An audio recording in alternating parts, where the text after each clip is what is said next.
Hello mga ka-on-the-go, it's good to be back. I am very excited today dahil may exclusive interview tayo sa isa sa pinakasikat na content creator at vlogger ng Camarines Norte. Walang iba kundi si kaOn Bicolana.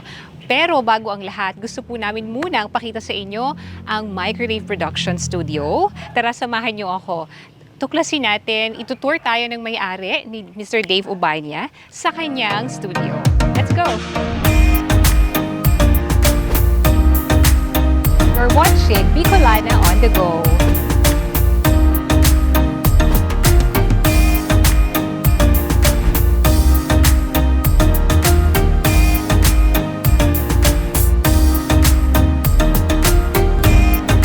Let's explore.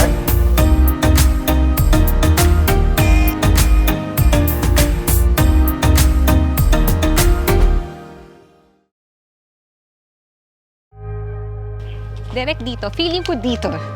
Ito pala, o, diba? Microdave Production. Sa kabila yata. Ito nga po palang Microdave Production ay matatagpuan sa Happy Homes Greenview, Daet, Camarines Norte. Pasok na po tayo. Silipin natin kung anong itsura ng studio ni Dave. Hello mga ka-on-the-go! Kilalanin natin ang owner ng Microdave Production, Mr. Dave Ubanya. Pwede mo ba kami i-tour, Dave, sa loob ng studio? Pasok na agad-agad. Agad-agad. Okay. Wow! Ang ganda ng studio mo, Dave. Oo naman. 3 years na. 3 years? 3 years na. 3 years na to katagal? Tama? And Ito ba yung original location niya or galing siya sa taas Sa dati taas. nung sarili kong kwarto. Then nung medyo kumikita na. nakapag-provide na ng saka na mas provide. malawak And na fully area? soundproof na.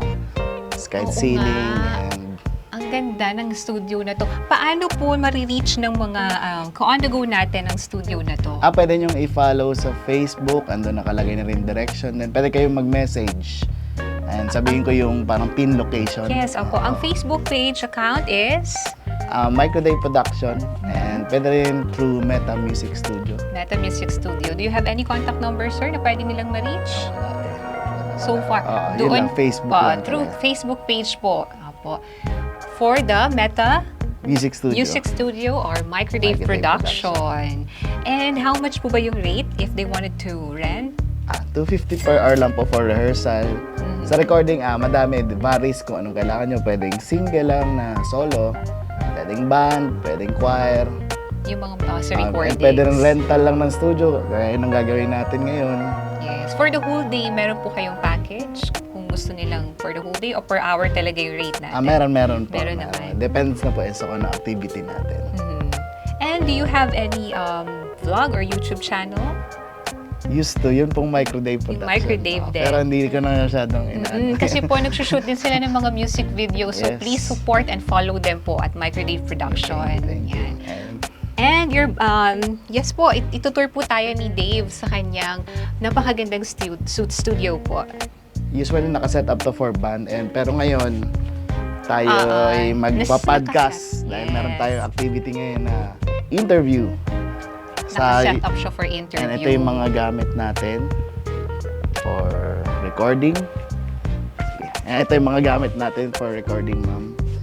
Dito yung ating lahat ng system para sa recording, video, audio, and minsan photo rin. Ginagawa rin photo studio. Ayan po, yung computer. Ewan ko kung saan papaka-technical pa ako.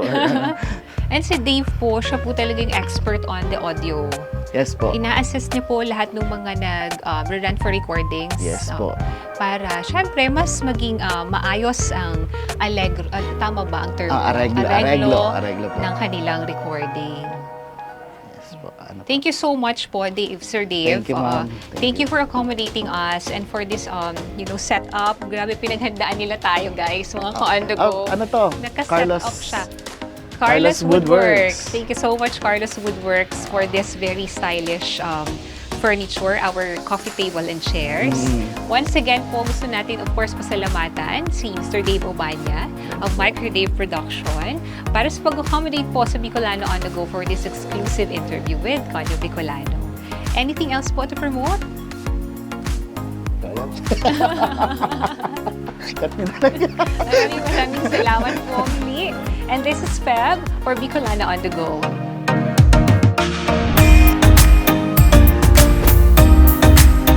You're watching Bicolana on the Go.